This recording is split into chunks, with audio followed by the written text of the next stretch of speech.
In November 2024, a website would surface that caught the attention of many internet users, and for good reason. Upon opening the site, you'd be met with multiple files and folders, starting here at 2007 Vacation. This part of the website is relatively normal, as the first entire page is just a blog of someone's family vacation. This goes for the same for the vacation pics, which would just contain a picture that wouldn't load, but its description would read, "First shot of the painted desert," and the image's link description would read, "Johnson Ranch from I-40. So again, not anything too insane. But things would start to get strange as we get to the ASD index tab of the site. At first glance, this portion seems to be a research log of something, and reading closer, we would see a research log of someone recording info about autistic children. It seems to attempt to link autism to the H. pylori infection. It contains some very questionable information, such as the assertion that 100% of autistic children are allergic to corn and wheat, which obviously isn't true. Not going to the most concerning part of the website, titled 1417 BR Orbs, where we would get videos 30 through 35 before skipping to 43 and 49. As for the contents of these videos, it's disturbing to say the least.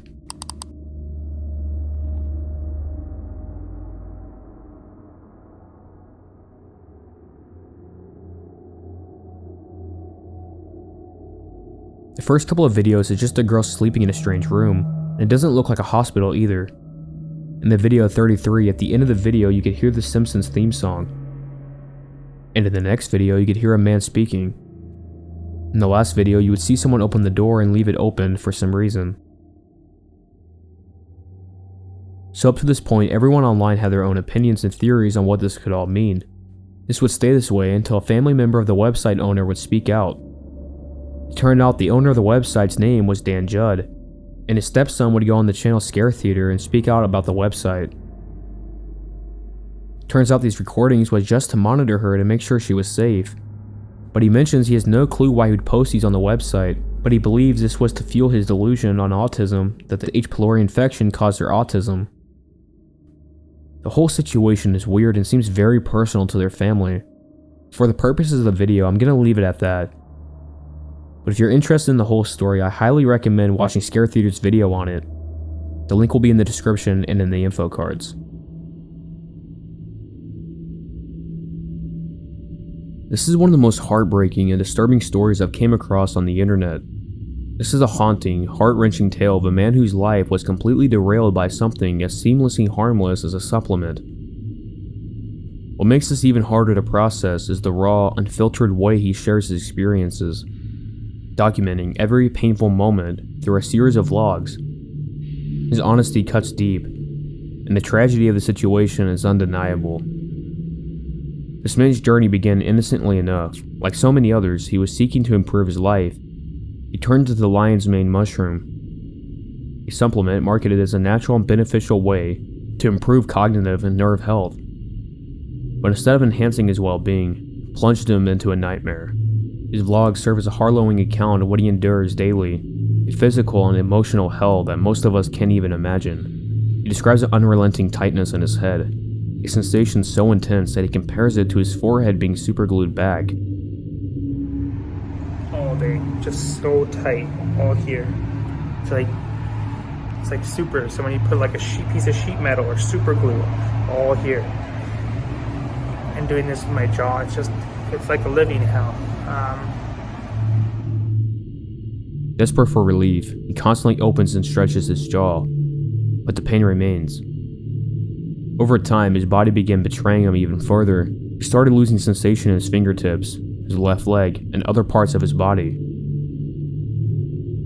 Each day is just a battle to function, and he admits that he can't find joy in anything anymore because the pain overshadows it all. The emotional weight of his story is overwhelming, and you can see it in his eyes and voice. He would explain numerous times of how this affected his life and his family.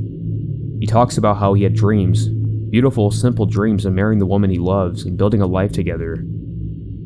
He talks extensively of how this affected his relationship, and it's genuinely hard to watch as he tries to keep himself together in front of the camera. I'm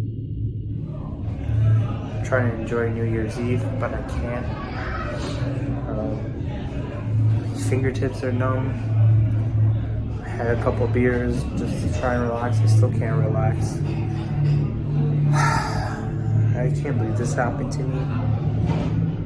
The girl of my dreams, my girlfriend, who I wanted to marry before all this happened to me. We're looking at photos of her and her boyfriend, or not, her and her sister's husband and their children, and I wanted to have children, or I wanted to have a family, but I don't know. Now it looks like I can't because of what happened to me. I told my girlfriend tonight that if I don't get better next year, that she can just leave me. He would also talk about his constant thoughts of suicide because of this constant feeling. This entire channel is very hard to watch, as you can see the raw emotion and feelings that he's experiencing while he continues on with no sign of help or recovery. This led him to create a subreddit dedicated to those who experience this. In the subreddit, he would post his full story on how this first started and how it developed. I never thought I would find myself telling this story. Never imagined that a simple decision, trying a supplement, would change my life forever. But here I am, living proof that hell exists. Not as some distant, abstract concept, but as a relentless, daily reality. This is my story of how the lion's mane mushroom devastated my health, my relationships, and my future. November 2021, my life was normal. I had a full-time job, I was exercising regularly, and I was saving for a future with the woman I love. I was the type of person who valued self-improvement. I tracked my goals, planned for the future, explored ways to be more productive. And that's how I stumbled upon the lion's mane mushroom. A supplement hailed for its ability to boost cognitive function and nerve health. I did some research. The reviews were overwhelmingly positive. It was marketed as superfood, and I saw it as a harmless addition to my routine. I ordered a brand called OM Mushrooms, and started taking it daily. For 2 weeks, I mixed into my coffee each morning, completely unaware of the storm it would unleash in my body. At first, there were small, strange signs. My heart felt off beating regularly during workouts and stayed elevated long after. I chalked it up to being caffeine. Then on a night like any other, I smoked a small amount of cannabis, something I've done occasionally to relax. Within minutes, I felt something I've never felt before. My heart pounded violently. My chest tightened, and I was consumed by a sensation of complete dread. I felt like I was dying. That night, I didn't sleep. The next day, I felt disconnected, as if I was watching myself from the outside. My vision was blurry, my head felt heavy, my heart wouldn't stop racing. I thought it would pass. It didn't. Over the next few days, my symptoms escalated. I lost the ability to sleep. My brain was stuck in on mode, wired and alert, no matter how exhausted I felt. Within weeks, my body began to break down. I started experiencing internal vibrations, like a phone set to vibrate, constantly buzzing inside my chest, back, and head. My hands, feet, and other parts went numb, robbing me of basic sensations I've always taken for granted. My balance became unreliable. I'd trip or stumble, even while standing still. The most relentless symptom, however, was the pain in my head. It wasn't a headache, it was a tight, pulsating, throbbing sensation, as if something foreign was lodged in the left side of my skull. This pain became my constant companion, unrelenting and inescapable. I sought help again and again. Over the months, I saw 5 neurologists, multiple general practitioners, cardiologists, and other specialists. I underwent countless tests, MRIs, EMGs, blood work, sleep studies, and more. None of them provided answers. Most doctors dismissed my symptoms as anxiety or a psychiatric condition. Even my family, apart from a few close loved ones, struggled to understand. I knew what I had. I lost the ability to feel my girlfriend's hand, the freedom to enjoy a hot shower, the simple pleasure of a full night's sleep. My once sharp, focused mind felt dulled and disconnected. I couldn't concentrate, couldn't remember things, couldn't think like I used to. I was trapped in a body and mind that no longer felt like mine. I wasn't alone. There were online communities that connected with others who have been harmed by lion's mane mushroom. Some have lost the ability to sleep. Others experience burning sensations. depersonalization, and nerve damage. One man can no longer visualize thoughts in his mind. A woman with a family to care for was rendered incapable of functioning. These weren't isolated incidents, they were pieces of a troubling pattern. What we all shared was a sense of disbelief. How could something marketed as safe, natural, and beneficial cause such devastating harm? Why was no one paying attention? The worst part is what this has done to my relationships. I love my girlfriend deeply, but I feel like I'm failing her. I wanted to marry her, to build a life together. And now I can barely function. My family worries constantly, and I feel like a shadow of the person I used to be. I can't escape the regrets. If I had known what lion's mane could do, I never would have taken it. If I had done more research, if I had listened to the early warning signs, maybe I could have avoided this. But there's no going back. This story isn't just for me. It's for anyone who has trusted a supplement without questioning its safety. It's a reminder that natural doesn't always mean safe. Lion's mane mushroom may help some people, but for others like me, it can be catastrophic. I don't know if I'll ever recover, but if sharing my story can prevent even one person from experiencing what I have, then it's worth telling. Many others on the subreddit have experienced something similar to this, making this not just an outlier. Countless others share similar side effects of losing feelings in their hands and feet. They all shared that it seemed like doctors couldn't understand what they were feeling. I haven't came across a post of anyone that has recovered from this. The original creator would continue his post, with one being very sad, letting people know that his girlfriend left him. And with his most recent post, he shows everyone a CAT scan of his brain, showing that he suffered a traumatic brain injury. I want to make it clear that I'm not a health professional, so I can only speak from the information I've came across, but what's striking is the stark contrast between those who's taken lion's mane mushroom without issue and the members of the community who have claimed to have suffered devastating side effects. And the most troubling part is, if what this community is saying is true, there seems to be little to no scientific evidence to back their claims. But honestly, with over 15,000 people experiencing this problem, there has to be some type of correlation or even an explanation on why people are experiencing this. I really hope this person and everyone else in the community can find the help they need, because this is truly a very saddening thing that can happen to anyone.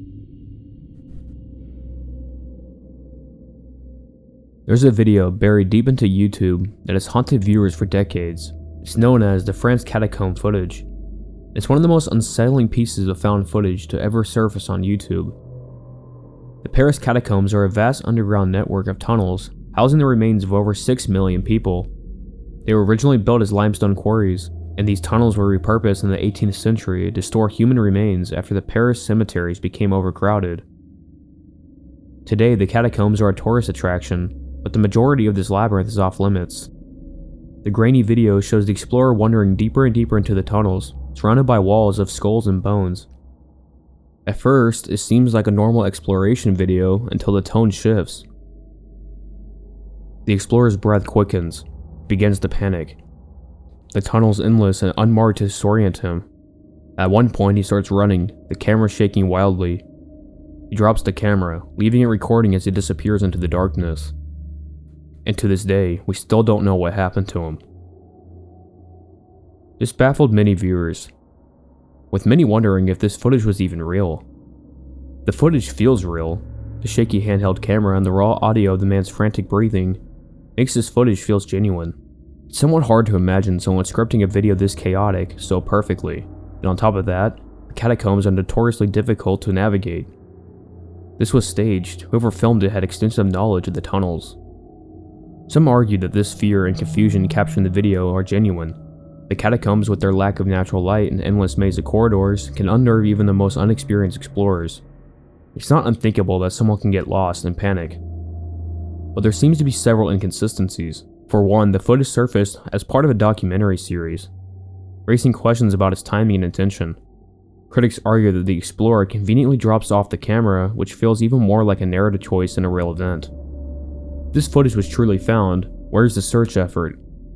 Why isn't there a missing persons case linked to it? These unanswered questions have led many to believe that the video was staged to evoke a sense of fear onto those who watched it. Nevertheless, the footage, staged or not, has still left an impact on those who watched it.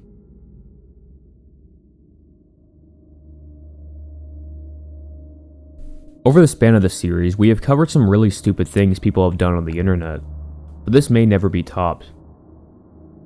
Obviously, the story takes place on 4chan, where not just one poster, but 2 users would accidentally blow themselves up with a grenade.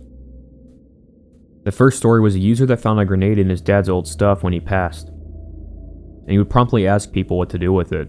Some people told him as a joke he should toss it into a toilet and not flush to make a huge splash. And yes, obviously, since this is 4chan, he would do that, causing this report. But funny enough, this wasn't the only time someone did this. In the other instance, a user would post a picture of a grenade that he found hidden in a forest, asking if it was dangerous. Many people warned the OP that it could still be live, especially since it looked like the fuse was still in it. Others were trying to egg him on to pull the pin, and obviously, since it's 4chan, he did just that. He updated everyone that nothing actually happened. People continued this joking manner, with people suggesting that he hits it with a hammer or put it in a fire. The OP would update those people, saying that he couldn't do those things since it was in a microwave. Somehow, he returned and updated everyone that he was going to burn it. And then shortly updated everyone with a picture of him running it over with his car. And this was the last time we would ever hear from OP. Again, just something that could only happen on 4chan.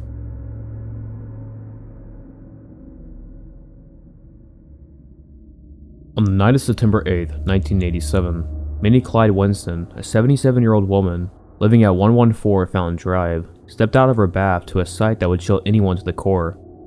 Blood. Blood seemed to be seeping from the bathroom floor like a sprinkler.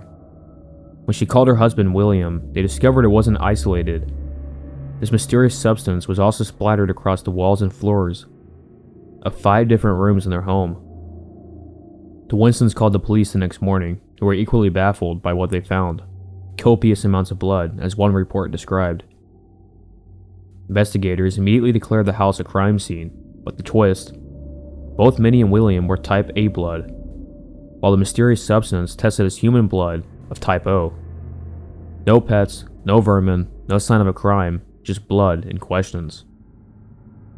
As the word of the House of Blood spread, so did skepticism. Some suggested the Winstons, or perhaps their estranged children, had staged the scene. The theory was that either the couple wanted attention from their distant family, or their children sought to frame them as mentally unstable for financial gain. But Minnie Winston denied these claims, maintaining that the substance didn't seem like blood, stating it didn't look like blood or smell like it. Despite police investigations, including lab tests and searches for criminal activity, the case was eventually closed due to a lack of evidence. The house at 114 Fountain Drive is no longer a crime scene, but it remains as a monument to the unknown. Was this a hoax, a natural phenomenon, or something far stranger?